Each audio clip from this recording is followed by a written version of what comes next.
ምናልባትም ይሄን ቪዲዮ አሁን አይቶ የሚጠቀም ይኖርና እንደምታዩት ይሄ ቀለበት ልብ አድርጎ የዚችኛዋ ቀለበት ነበር ለማሳየት ነው ያው። እና እዚህ ጋር ያው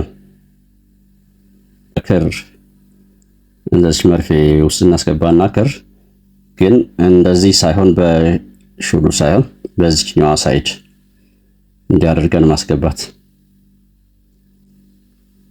እጃችን እንዳይወጋን። ከዛ ያው ወደዚህ አድርገን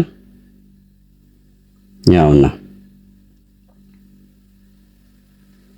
እንዲህ መጠምጠም ማለት ነው።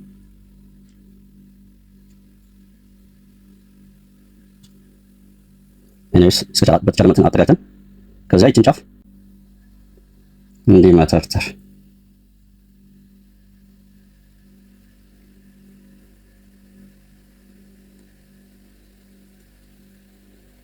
እጅግ በቀላሉ እፎይ ግልግል። ቴንኪው